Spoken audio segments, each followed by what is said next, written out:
છેલ્લા 12 દિવસથી પ્રાથમિક સ્કૂલના વ્યાયામ શિક્ષક ગાંધીનગર ખાતે આંદોલન ઉપર ઉતરેલ, જે બાબતે આજરોજ ગુજરાતના નેતાઓ જિગ્નેશ મેવાણી સાહેબ, શ્રી લાલજી દેસાઈ સાહેબે મુલાકાત લીધેલી અને આ એમના કોઈના બાપના ઘરના કમાણીના પૈસા એમણે આપવાના હિન્દુ સાહેબ કોઈ નાણા જે છે એ ગુજરાતના એક વ્યક્તિના ટેક્સના ખબર છે કે ગુજરાત અત્યારે આઉટસોર્સિંગ અને કોન્ટ્રાક્ટ પર ચાલી રહ્યું છે। આપણે એ પણ માંગણી કરી ને કે તમારે જો આનો આઉટસોર્સિંગ અને કોન્ટ્રાક્ટ કરતા હોય તો પછી એમએલએ એમપી અને આઈએસ આઈપીએસ આઉટસોર્સિંગ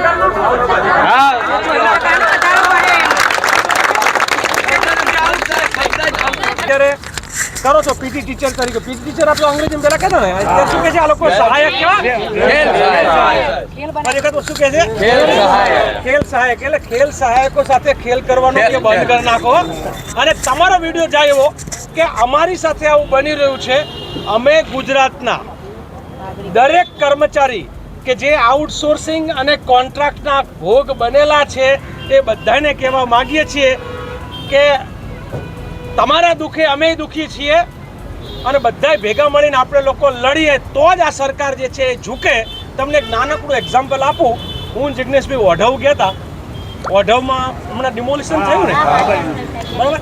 ડિમોલિશન બધે જ થાય છે પણ બધે જ છૂટું છવાયું લડ્યા। ઓઢવવાળા તાકાતથી અને બીજું ત્યાં તો ના પાડતા હતા કાંઈ ના આવશો ના કે રાજકારણ થાય છે। અમે બે જણ કીધું કે ભજન મંડળીમાં નથી, રાજકારણમાં છીએ, રાજકારણ કરવા આવ્યા છીએ। પણ અમારું રાજકારણ ચૂંટણીઓનું રાજકારણ નથી, અમારું રાજકારણ જનતાની લડાઈ લડવાનું છે। આવી વાત મૂકી અને જનતાએ વિડીયો પોતે બનાવ્યા, બહેનોએ બનાવ્યા, ભાઈઓ બનાવ્યા। આખા ગુજરાતમાં એટલા વિડીયો વાયરલ થયા। સરકારે એમની સામે ઝૂકવું પડ્યું, એમની માંગણીઓ છે એ માનવી પડી। એટલે તમે એવું કરશો કે અમે અહીંથી માનો કે હમણાં જ પેલા હેલ્થ વર્કર મિત્રો છે એને મળવા જવાના છીએ। અમે બધાને એક જ વિનંતી, ભાઈ આનંદભાઈ આપણા ધારાસભ્ય ત્યાં જે છે એ વલસાડ વિસ્તારમાંથી તમે જાણો છો, તો લડવૈયા અમે લોકોએ કીધું બધા રાજકારણી કે જવાનું બદલે આંદોલનકારી લોકો જઈએ। હું ખેડૂતોની જમીનમાં તમને લોકોને કદાચ માંડલ બેચરાજી સર આંદોલન સર્ચ કરજો। આ નરેન્દ્રભાઈ સીએમ હતો તાકાતવાળો ને તોય ઢીંચણીઓ પડવું પડ્યું હતું, કારણ કે 44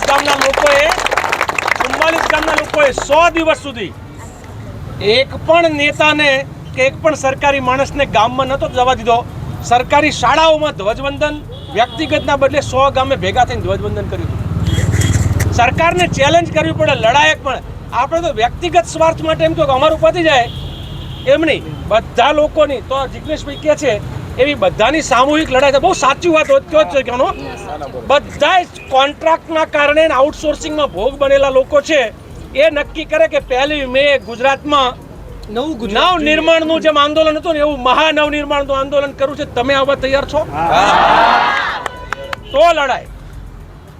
અને અમે બીજું દરેક જગ્યાએ તમારી જવાબદારી, આશા વર્કર, આંગણવાડીની બેન, સફાઈ કામદાર, આરોગ્યના સંપર્ક કરો। આ બધાને તમારે ઘરે જોઈ રીતે તમારે કહેવાનું। અમે કહેશું એમને ઘરે જોઈએ તમને કહે, એ ભેગા થઈને અમને કહે, અમે ભેગા થઈને એમને કહીએ, બધી શક્તિનો સરવાળો કરો। ચોક્કસ બધા જ આઉટસોર્સિંગ કોન્ટ્રાક્ટ પ્રથા ગુજરાતમાં ના જોઈએ, ફૂલ સ્ટોપ।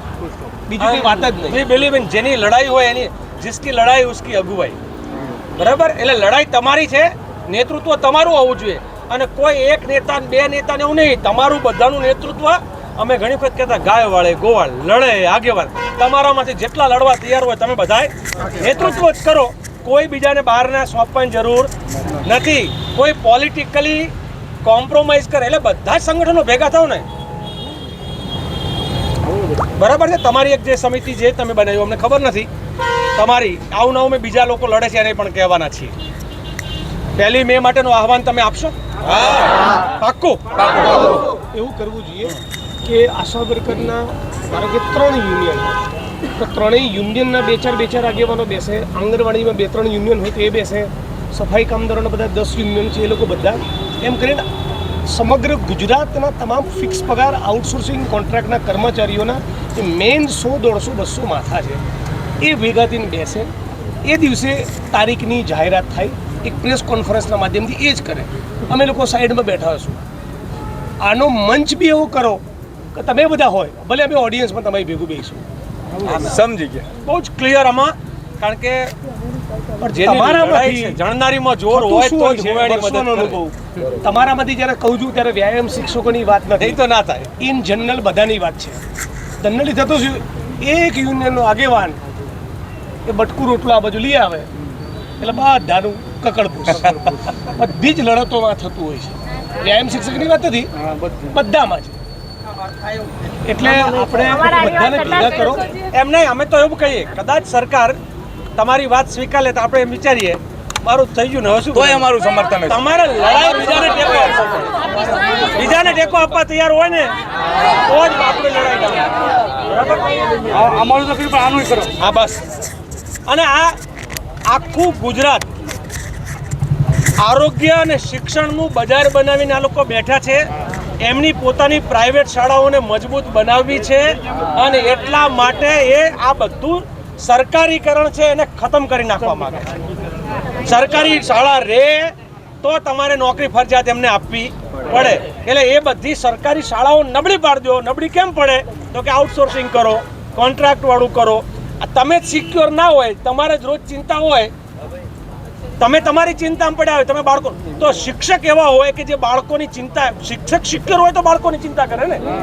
એટલે આખી સરકારી શાળાઓ, સરકારી હોસ્પિટલો ખતમ કરી અને પ્રાઇવેટ ધંધાઓ કરવા માટે હોસ્પિટલો અને શાળાનો જે બજાર ચલાવી રહ્યા છે ને એ બજાર ચલાવનાર રાજકારણીઓ તમારા પક્ષે રહેવાના નથી.